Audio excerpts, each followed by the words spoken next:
नमस्कार मित्रांनो. आज आपण बघणार आहे महाराष्ट्राचा प्राकृतिक भूगोल.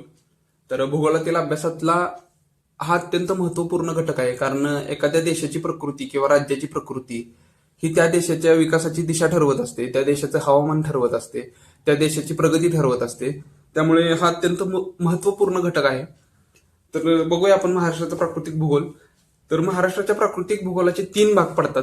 पहिलं म्हणजे कोकण किनारपट्टी, दुसरा म्हणजे सह्याद्री पर्वत किंवा पश्चिम घाट असं म्हणतात त्याला, आणि तिसरं म्हणजे दक्खनचं पठार किंवा महाराष्ट्र पठार. हे दोन्हीपैकी तुम्ही काही म्हणू शकता. पहिलं जाणून घेऊया आपण कोकण किनारपट्टी. तर कोकण किनारपट्टीची प्राचीन नावं आहेत मूषक, आळूक, कुपक, अप्रांत. ही कोकणची प्राचीन नाव आहे. आता कोकण म्हणजे कोणता, तर सह्याद्री पर्वत आणि अरबी समुद्र ह्याच्यामध्ये जी सखल भूमी आहे ना, ह्याला महाराष्ट्रात आपण कोकण असं म्हणतो. आणि ह्याला परशुरामाची भूमी सुद्धा असं म्हणतात. आता याचा उत्तरेकडील भाग हा पूर्णपणे बेसाल्ट खडकापासून बनलेला आहे, आणि ह्याचा विस्तार बघायला गेलो तर उत्तरेस डहाणू दमणगंगा नदी खोरे ते दक्षिणेस तेरेखोल नदी खोऱ्यापर्यंत ह्याचा विस्तार झालेला आहे. आता ही किनारपट्टी जी आहे ही रिया प्रकारची आहे. आता रिया प्रकारची किनारपट्टी कोणती, तर जी किनारपट्टी एका ठराविक अंतरावर, विशिष्ट अंतरावर नद्यांनी पिंजून काढलेली असते ना, तर त्याला आपण रिया प्रकारची किनारपट्टी असे म्हणतो. कोकण किनारपट्टीची निर्मिती ही प्रस्तरभंगामुळे निर्माण झालेली आहे. आता उत्तर दक्षिण लांबी बघाल तर 720 किलोमीटर आहे कोकण किनारपट्टीची, आणि सरासरी रुंदी हे 30 ते 60 किलोमीटर आहे. आता एवढं लक्षात ठेवा की कोकण किनारपट्टीची रुंदी ही उत्तरेकडे जास्त आणि दक्षिणेकडे खूप कमी आहे. त्यामुळे ह्याची सरासरी उंची आपण 30 ते 60 किलोमीटर असं म्हणतो. आता ह्याचे उपविभाग 2 पडतात, उत्तर कोकण आणि दक्षिण कोकण. आता मध्य कोकण सुद्धा एक आहे, पण त्यात थोडेसे रायगडमधील दक्षिणेतील तालुके आणि रत्नागिरीमधील उत्तरेकडे तालुके समाविष्ट होतात. पण आता देताना आपण इथं फक्त दिलं की उत्तर कोकण. पालघर, ठाणे, मुंबई, रायगड हे उत्तर कोकणात येतात, आणि रत्नागिरी व सिंधुदुर्ग हे दक्षिण कोकणात येतात. आता उत्तर कोकणात तांबूस तपकिरी मृदा आढळते, तर दक्षिण कोकणात पूर्णपणे जांभी मृदा आढळते. आणि उत्तर कोकणापेक्षा दक्षिण कोकण हा अरुंद आहे, आणि ह्याचे क्षेत्रफळ म्हणजे महाराष्ट्राच्या जवळजवळ 10% क्षेत्रफळ हे कोकण किनारपट्टीने व्यापलेले आहे. ते जवळजवळ 30,728 चौरस किलोमीटर आहे. आणि दक्षिण कोकण हा अधिक खडकाळ व डोंगराळ आहे. उंचीनुसार कोकण विभागाचे 2 भाग पडतात. एक आहे खलाटी आणि दुसरी म्हणजे पश्चिमेकडील अरबी समुद्राच्या सकल भागाला आपण खलाटी असे म्हणतो, ज्याची उंची फक्त 5 ते 15 मीटर आहे. आणि वलाटी म्हणजे सह्याद्री पर्वत आणि खलाटीच्या दरम्यानचा जो प्रदेश आहे ना, त्याला आपण वलाटी असं म्हणतो, आणि याची उंची 275 ते 300 मीटर आहे. आता खाडी. खाडी म्हणजे काय, भरतीचे पाणी नदीच्या मुखात जिथपर्यंत शिरते त्याला आपण खाडी असे म्हणतो. आता अशा बऱ्याच खाड्या निर्माण झाल्यात कोकण किनारपट्टीवर, तर त्याचा उत्तर दक्षिण क्रम आपण इथं दिलेला आहे. तर तो एकदा बघून घ्या. डहाणूची खाडी, दातिवरेची, वसईची, धरमतरची, राजापूरची, बानकोटची, जैतापूरची, विजयदुर्गची, देवगडची, कर्लीची, आणि सगळ्यात शेवट टेरेखोलची खाडी. आणि यावर प्रश्न येतोच, हा उत्तर दक्षिण क्रम लावा असा यावर बरेच वेळा प्रश्न आलेला आहे. त्यामुळे एकदा तुम्ही पॉज करून हे बघून घ्या. जसं आपण खाड्या बघितल्या तसेच बरेच सागरी किल्ले सुद्धा आपल्या कोकण किनारपट्टीवर आहेत. आता त्यातले काही फेमस बघायचं म्हणलं तर पालघरमधलं अर्नाळा, वसई, रायगडमधलं खांदेरी, उंदेरी, जंजिरा, कासा, कुलाबा, रत्नागिरीमधला सुवर्णदुर्ग, जयगड, आणि सिंधुदुर्गमधला सिंधुदुर्ग, विजयदुर्ग. हे खूप फेमस सागरी किल्ले आहेत. जसे सागरी किल्ले तसेच बंदरं सुद्धा आहेत. छोटी मोठी 49 बंदरं आपल्या कोकण किनारपट्टीवर आहेत. त्यातली 2 फेमस मी सांगतो. मुंबई आणि नावाशेवा. जवळजवळ 70 ते 80% देवाणघेवाण याच बंदरावरून होते महाराष्ट्राची. आणि महत्वाची पुळणे म्हणजे बीचेस सुद्धा भरपूर तयार झाले. रत्नागिरीमधलं गणपतीपुळे, गुहागर, भाट्टे, केळशी, भागवती. मुंबई शहरातले जुहू, दादर, गिरगाव. परत पालघरमधलं सातपाटी, शिरगाव. रायगडमधलं अलिबाग, मुरुड, जंजिरा, श्रीवर्धन हे सगळे फेमस बीचेस आहेत. तसेच काही बेटं सुद्धा तयार झालेली आहेत. आता बेटं म्हणजे काय, अशी जमिनीची बाजू ज्याला चारही बाजूने समुद्राच्या पाण्याने किंवा पाण्याने वेढलेलं आहे, ह्याला आपण बेटं म्हणतो.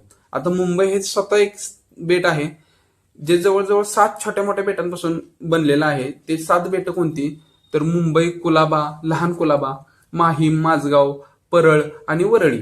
ह्या 7 बेटांपासून मुंबई हे एक बेट तयार झालेलं आहे. आता जसं आपण महाराष्ट्रात समुद्र किनाऱ्याला आपण कोकण किनारपट्टी म्हणतो महाराष्ट्रात, तसं कर्नाटकमध्ये त्याला कारवार, केरळमध्ये मलाबार, ओरिसामध्ये उत्कल, तमिळनाडूमध्ये कोरोमंडल असं म्हणतात. आता जसं आपण कोकण बघितलं तसंच दुसरा महत्वाचा प्राकृतिक विभाग म्हणजे आपला सह्याद्री पर्वत, त्याला पश्चिम घाट सुद्धा म्हणतात. आणि महाराष्ट्राचा प्रमुख जलविभाजक म्हणून त्याची ओळख आहे.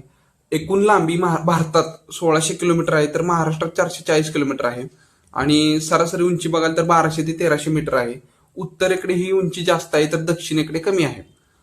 आणि सर्व ठिकाणी हा जे सह्याद्री घाट आहे हा सर्व ठिकाणी कोकण किनारपट्टीला समांतर नाही. आणि यातलं सर्वोच्च शिखर जर बघायला गेलं तर अनैमुडी हे 2695 मीटर आहे. आणि महाराष्ट्रातलं सर्वोच्च शिखर बघायला गेलं तर कळसुबाई जे 1646 मीटर उंच आहे. आता सह्याद्री पर्वताची निर्मिती ही प्रस्तरभंगामुळे झालेली आहे. तर सह्याद्री पर्वताला आपण हा प्रमुख जलविभाजक सुद्धा म्हणतो, कारण पठारावर उगम पावणाऱ्या बहुतेक नद्या ह्या बंगालच्या उपसागराला जाऊन मिळतात. कोकणात उगम पावणाऱ्या सर्व नद्या ह्या अरबी समुद्राला जाऊन मिळतात, त्यामुळे ह्याला प्रमुख जलविभाजक सुद्धा म्हणतात. आणि त्याचं एक दुसरं कारण म्हणजे काय, तर सह्याद्री पर्वतामुळे नैऋत्य मोसमी वारे अडवले जातात. म्हणजे इकडून येणारे जे पावसाचे वारे आहेत ना ते पूर्णपणे अडवले जातात आणि सह्याद्री पर्वताला धडकून त्याचा बहुतेक 90% पाऊस हा कोकणातच पडतो इकडं. त्यामुळे याला या अर्थाने सुद्धा त्याला आपण एक प्रमुख जलविभाजक असं म्हणतो. आता एकदा या मॅपवर बघा, तर ही जी सह्याद्रीची प्रमुख रांग आहे तर यातून अशा 2-3 रांगा बाहेर गेलेल्या आहेत. त्यातली पहिली म्हणजे सातमाळा अजिंठा डोंगर रांग, तर हिने गोदावरी आणि तापी नदीचं खोरं वेगळे केलेलं आहे. ह्याच्यानंतर जाते हरिश्चंद्र बालाघाट डोंगर रांग, तर हिने गोदावरी आणि भीमा नदीचे खोरं वेगळे केलेले आहे. आणि इथून अजून एक जाते शंभू महादेव डोंगर रांग इकडे, तर हिने भीमा नदी आणि कृष्णा नदीचे खोरे वेगळे केलेले आहे. तर हा एक मॅप एकदा लक्षात ठेवा. त्यावर असे प्रश्न असतात की सातमाळा अजिंठा डोंगर रांगेमुळे कोणत्या 2 नद्यांची खोरी वेगळी झाली आहेत, किंवा हरिश्चंद्र बालाघाट डोंगर रांगेमुळे कोणत्या नद्यांची खोरी वेगळी झालेली आहेत. ते इथं दिलेलं आहे, आपण ते एकदा बघून घ्या. आणि यावर क्वेश्चन असतोच, हा मॅप एकदा डोक्यात ठेवा, लक्षात ठेवा. आता जसं आपण मॅपवर बघितलं की सह्याद्री पर्वताच्या उपरांगा आपण बघितल्या, त्यात अजिंठा सातमाळा, हरिश्चंद्र बालाघाट आणि शंभू महादेव डोंगररांग या आहेत. आता शंभू महादेव डोंगररांगाबद्दल बघूया. तर सातारा जिल्ह्यातील शिखर शिंगणापूरच्या महादेव मंदिरामुळे या डोंगर रांगांना आपण शंभू महादेव डोंगर रांग असं म्हणतो. याची सुरुवात महाबळेश्वर पासून झालेली आहे, पुढे सांगली जिल्ह्यातून या कर्नाटकमध्ये प्रवेश करतात. आणि ह्या शंभू महादेव डोंगर रांगेने भीमा व कृष्णा नद्यांची खोरी वेगळी केलेली आहे. आता या शंभू महादेव डोंगर रांगेत महाबळेश्वर पाचगणी हे प्रसिद्ध पर्यटन स्थळ आहेत, तुम्ही कधी ना कधी बघितलेच असतील. ह्या वर्धनगड, वसंतगड, सदाशिवगड, सज्जनगड, मच्छिंद्रगड, अजिंक्यतारा हे यातले प्रमुख किल्ले आहेत. आणि महाराष्ट्राच्या पठारावरील दक्षिणेकडे सर्वात मोठी डोंगर रांग म्हणून हिला ओळखलं जातं. आता साताऱ्यात सीताबाई डोंगर, बामनोली डोंगर याच डोंगर रांगेत आहेत. पश्चिमेस येवतेश्वर, आगाशिव डोंगर, आणि या डोंगराच्या पश्चिमेला महाबळेश्वर, मध्य भागात औंधचे पठार आणि उत्तरेला पुणे व सासवडचे पठार आहे, आणि दक्षिणेला खानापूर, सांगलीचे पठार आहे. हे लक्षात ठेवा. आता दुसरी डोंगर रांग आहे हरिश्चंद्र बालाघाट. आता हरिश्चंद्र बालाघाट याला अहमदनगरमध्ये हरिश्चंद्र व बीडमध्ये बालाघाट असं म्हणतात. आणि गोदावरी व प्रवरा नदीमधील हरिश्चंद्र डोंगररांग बाळेश्वर डोंगररांग म्हणून सुद्धा ओळखली जाते. आता गोदावरीच्या दक्षिणेस ही डोंगररांग आहे आणि पुढे तेलंगणामध्ये प्रवेश करते. आता गोदावरी व भीमा या नद्यांची खोरी या डोंगर रांगेने वेगवेगळी केलेली आहेत. आता ह्याच्यात सपाट मातीचा प्रदेश आहे, त्यात बीड, लातूर, धाराशिव या जिल्ह्यांचा समावेश होतो. पुढे ही डोंगर रांग पुणे, अहमदनगर, सोलापूर, उस्मानाबाद, लातूर पर्यंत पसरली आहे. आता महाराष्ट्रातलं जे सर्वोच्च शिखर आहे कळसुबाई, ज्याची उंची 1646 मीटर आहे, ते याच डोंगर रांगेत आहे. आणि पुण्यातला शिवनेरी किल्ला जो आहे तो किल्ला सुद्धा याच डोंगर रांगेत आहे. आणि सीना नदी या डोंगर रांगेतून जी वाहते त्याच्यामुळे नगरचे पठार व मांजरीचे पठार वेगवेगळे झालेले आहेत. नगरचे पठार हे पश्चिमेकडे आहे आणि पूर्वेकडे मांजरीचे पठार आहे. आता हरिश्चंद्र बालाघाटच्या वर बघायला गेलं तर सातमाळा अजिंठा ही डोंगर रांग आहे. नाशिक जिल्ह्यात सातमाळा डोंगर रांग तिथून याची सुरुवात होते. तर गोदावरी व तापी या 2 नद्यांची खोरी या डोंगर रांगेने वेगळी केलेली आहे. आणि अजिंठा टेकड्यांचा उतार हा उत्तरेकडे तीव्र व दक्षिणेकडे मंद आहे, एवढं लक्षात ठेवा. आता विस्तार बघा, नाशिकमधील तवला डोंगरापासून ते यवतमाळ, बुलढाण्यापर्यंत त्याचा विस्तार आहे. आणि सप्तशृंगीचे मंदिर नाशिकमधील अतिशय फेमस आहे, ते याच डोंगर रांगेत आहे. अजिंठा वेरूळ लेणी महाछत्रपती संभाजीनगर मधली. उत्तरेला मालेगावचे पठार आहे, तर पूर्वेला बुलढाणा पठार आहे. आणि यातले सर्व शिखरे बघा, सातमाळा हे 943 मीटर उंच, सुरफळनाथ म्हणून आहे 958 मीटर, आणि सिरसेला हे 850 मीटर उंच आहे. आणि ह्याच्या पूर्वेला 2 शाखा पडतात, नांदेडमध्ये निर्मल डोंगर, तर यवतमाळमध्ये अजिंठा डोंगर उत्तरेला, अशा याच्या 2 उपरांगा पडतात. आता तिसरा आणि शेवटचा प्राकृतिक विभाग म्हणजे दख्खनचे पठार किंवा महाराष्ट्र पठार किंवा देश सुद्धा असं त्याला म्हणतो आपण. जो सह्याद्रीच्या पूर्वेस पठारी प्रदेश आहे त्याला आपण दख्खनचे पठार किंवा महाराष्ट्र पठार असे म्हणतो. आता ज्वालामुखीच्या उद्रेकामुळे 70 दशलक्ष वर्षापूर्वी भ्रंशमूलक उद्रेक झाला, त्यामुळे या पठाराची निर्मिती झाली. जवळजवळ 29 वेळा उद्रेक होऊन याची निर्मिती झालेली आहे आणि बेसिक प्रकारचा लावा होता हा आणि बेसाल्ट खडकापासून याची पूर्णपणे निर्मिती झालेली आहे. आणि सर्वसाधारण उंची बघायला गेला तर 450 मीटर, दक्षिणोत्तर लांबी 700 किलोमीटर आणि पूर्व पश्चिम लांबी 750 किलोमीटर आहे. आणि महाराष्ट्राच्या जवळजवळ 90% भूभाग ह्या दख्खनच्या पठाराने व्यापलेला आहे. पश्चिमेत उंची 600 मीटर तर पूर्वेस 300 मीटर आहे फक्त. आणि पश्चिमेकडून पूर्वेकडे जाताना 1000 मीटरला 1 मीटर या उंचीप्रमाणे त्याची उंची कमी होते. दख्खनच्या पठारावर अनेक छोटी मोठी पठारे आहेत बघा. बालाघाटचे पठार आहे, सासवडचे पठार आहे, खानापूर जतचे पठार आहे, बुलढाण्याचे पठार आहे, मालेगावचे पठार आणि मराठवाड्यात मांजराचे पठार आहे. आता या पठाराला आपण खोऱ्यांचा प्रदेश सुद्धा म्हणतो, कारण का तर अनेक पूर्ववाहिनी नद्यांनी यावर सुपीक अशी खोरी तयार केलेली आहे. त्यातल्या मुख्य नद्या म्हणजे कोणत्या तर भीमा, गोदावरी आणि कृष्णा ह्या मुख्य नद्या ज्यांनी सुपीक प्रदेश असा निर्माण केलेला आहे. आता उत्तरेकडून दक्षिणेकडे क्रम बघितला तर तापी, पूर्णा, गोदावरी, प्राणहिता, भीमा, कृष्णा आणि यातलं गोदावरी नदीचं खोरं सगळ्यात मोठं आहे. 49% त्याने क्षेत्र व्यापलेलं आहे पूर्ण 100% खोऱ्यांपैकी. आणि तापी नदी ही पूर्णपणे खचदरीतून वाहणारी नदी आहे, एवढं लक्षात ठेवा. आता महाराष्ट्राच्या प्राकृतिक सीमा कोणत्या तर उत्तरेला सातपुडा पर्वत, चिखलदरा, तोरणमाळ ही डोंगर, पूर्वेला चिरोल टेकड्या, भामरागड टेकड्या, दक्षिणेला मांजरा, तेरेखोल नदी, चिकोड रांग आणि अरबी समुद्र हा पश्चिमेला. ह्या त्याच्या प्राकृतिक सीमा आहेत महाराष्ट्राच्या. आता महाराष्ट्रातील इतर डोंगर बघा. गडचिरोलीमध्ये चिरोल, भामरागड, सुरजागड, नागपूरमध्ये गरमसूर टेकरे, गोंदियामध्ये दरकेसा, धुळ्यामध्ये गाळणा डोंगर आहे, नांदेडमध्ये मुकखेड, निर्मल डोंगर, चंद्रपूरमध्ये चांदूरगड, चिमूर आणि अमरावतीमध्ये गाविलगड, चिरोल आणि कोल्हापूरमध्ये चिकोड, दूधगंगा ह्या डोंगर आहेत. आणि सांगलीमधील दंडोबा एक फेमस आहे. बऱ्हाणपूरच्या खिंडीमुळे 2 भाग ह्याचे पडलेले आहेत. ह्या डोंगर रांगेने नर्मदा व तापी खोरे वेगवेगळे केलेले आहे. एकामागे एक अशा 7 रांगा आहेत, त्यामुळे 7 वळ्यासारखं असं ते दिसतं, 7 फोल्ड घातल्यागत. त्यामुळे ह्याला सातपुडा पर्वत असं आपण म्हणतो. याचा विस्तार गुजरात पासून ते छत्तीसगड पर्यंत आहे. आणि यात बघा पूर्व पश्चिम रांगा सुद्धा आहेत. त्यात राजपिपला, महादेव, तोरणमाळ, मैकल आणि मध्यभागी बऱ्हाणपूरच्या खिंडीमुळे ह्याच्यात खंड पडलेला आहे, एवढं लक्षात ठेवा. आणि मैकल रांगेतील सर्वोच्च शिखर आहे बहमगड, 1124 मीटर त्याची उंची आहे.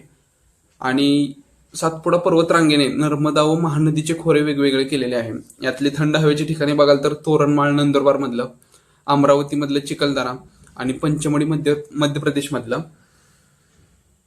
महादेव व गाविलगड दरम्यान बैतूलचे पठार आहे. आणि सर्वोच्च शिखर जर बघायला गेलं तर भारतातलं धुपगड 1350 मीटर आणि महाराष्ट्रातलं बघायला गेला तर अस्तंबा 1325 मीटर आहे आणि अमरावतीतलं वैराट 1177 मीटर उंच आहे. सातपुडा मधले 2 डोंगर बघा, तोरणमाळ आणि गाविलगड डोंगर हे आपल्या महाराष्ट्रात येतात. तर नर्मदा तापी दरम्यान तोरणमाळ डोंगर आहेत. अस्तंबा डोंगर हे त्यातलं सगळ्यात उंच म्हणण्यापेक्षा अस्तंबा डोंगर एक फेमस, त्यातलं 1325 मीटर उंच याच रांगेत आहे. तोरणेच्या फुलावरून याचं नाव पडलेलं आहे. आणि जळगाव रावेर मधील पाल हे थंड हवेचे ठिकाण याच डोंगरात आहे. आणि गाविलगड मध्ये बघायला गेलं तर तापी, पूर्णा नद्यांच्या दरम्यान गाविलगड डोंगर आहेत. चिखलदरा हे थंड हवेचं ठिकाण आहे आणि त्यातलं वैराट हे 1177 मीटर हे शिखर एक फेमस आहे. आणि मेळघाट व्याघ्र प्रकल्प महाराष्ट्रातला सर्वात मोठा तो याच डोंगरात आहे. आता महाराष्ट्रातले इतर डोंगर सुद्धा आहेत. आता तुम्ही हे 1 मिनिट पॉज करून हे वाचू शकता. सगळ्याची उंची आणि आपण जे कोणत्या कोणत्या शिखरातलं किंवा कोणत्या कोणत्या डोंगर रांगेतलं जे उंच शिखर आहे ना त्याच्याबद्दल आपण इथं माहिती दिलेली आहे.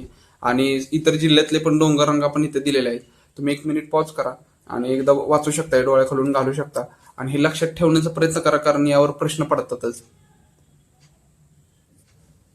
जसं आपण महाराष्ट्रातले डोंगर बघितले, तर महाराष्ट्रातील शिखरे बघूया. तर त्याची एक सोपी ट्रिक आहे, कसा मी हसतो, म्हणजे सगळ्यात कॉमन ट्रिक आहे, लक्षात ठेवा. कळसुबाई हे सगळ्यात उंच शिखर आहे महाराष्ट्रातलं, ज्याची उंची 1646 मीटर आहे आणि अहमदनगर जिल्ह्यात आहे. 2 नंबरला आहे साल्हेर, 1567 मीटर नाशिक जिल्ह्यात आहे. 3 नंबरला आहे महाबळेश्वर आणि 1438 मीटर उंची असून सातारा जिल्ह्यात आहे ते. तर हा क्रम तुम्ही एकदा लक्षात ठेवा. हे सगळे एकदा पॉज करून तुम्ही बघितले तरी चालतील. आणि दुसरा पॉईंट म्हणजे जसं सह्याद्री आपल्याला लाभलेलं आहे त्याच्यातनं अनेक वाटा म्हणजे अनेक असे रस्ते आहेत जे कोकणाला देश किंवा महाराष्ट्राच्या पठाराशी जोडतात. तर त्या डोंगरातनं जाणाऱ्या वाटांना आपण घाट असं म्हणतो. तर वेगवेगळे घाट आहेत आणि त्यात बघूयात त्याची इथे एक ट्रिक दिलेली आहे, ती पण एकदा बघा. तर पहिला घाट आहे थळघाट, हा मुंबई नाशिकला जोडतो. दुसरा आहे माळशेजचा, मुंबई कल्याणला. बोरघाट पुणे मुंबई, कुंभारली घाट कराड चिपळूण, फोंडा घाट कोल्हापूर पणजी, आंबोली घाट सावंतवाडी बेळगाव, आंबा घाट कोल्हापूर रत्नागिरी, दिवे घाट पुणे बारामती, खंबाटकी घाट आहे पुणे सातारा जोडणारा, हनुमंते घाट आहे कोल्हापूर कुडाळला जोडणारा, औटरम घाट आहे छत्रपती संभाजीनगर व जळगावला जोडणारा, पसरणीचा घाट आहे वाई पाचगणीला जोडणारा, आंबेनळी घाट आहे महाबळेश्वर महाडला जोडणारा आणि चंदनापुरीचा घाट नाशिक पुणे यांना जोडतो. हे महत्वाचे घाट होते. तसेच महाराष्ट्रात खूप साऱ्या लेण्या सुद्धा आहेत पर्यटनाच्या दृष्टीने. त्यातल्या सगळ्यात फेमस म्हणलं तर अजिंठा लेणी आहेत छत्रपती संभाजीनगरमध्ये आणि पुल्लर एलिफंटा लेणी रायगडमध्ये, पुल्लर लेणी नागपूरमध्ये. हे एकदा तुम्ही पॉज करून हे सगळं बघा. आणि याच्यावर एवढं काही खास असं विशिष्ट विचारलं जात नाही, तरी पर्यटनाच्या दृष्टीने तुम्ही एकदा डोळ्याखालून घालून घ्या. आता महाराष्ट्रातील गरम पाण्याचे झरे यावर क्वेश्चन असतोच, त्यामुळे हे सर्व एकदा लक्षात ठेवा. पालघरमध्ये आहेत गणेशपुरी, वज्रेश्वरी, अकलोली, सातिवली. नांदेडमध्ये आहेत उनकेश्वर, यवतमाळमध्ये कापेश्वर आणि जळगावमध्ये उणपदेव, अडादेव, चांगदेव, रायगडमध्ये उन्हेरे, साव, वडवली, रत्नागिरीमध्ये उन्हावरे, राजावाडी, राजापूर, खेड, आरवली आणि अमरावतीमध्ये आहेत बघा सालबर्डी. आणि बीचेस इन कोकण हे सुद्धा एक लक्षात ठेवा, पण याचा क्रम विचारला जातो उत्तरेकडून दक्षिणेकडे लावा म्हणून. तर कोणत्या जिल्ह्यात कोणता बीच आहे हे लक्षात ठेवा. एकदा पॉज करून तुम्ही बघा, वाचा. आणि तुम्हाला व्हिडिओ कसा वाटला, आवडला असेल तर लाईक नक्की करा, चॅनलला सबस्क्राईब करा. आपण असेच अजून व्हिडिओ घेऊन येणार आहोत. धन्यवाद.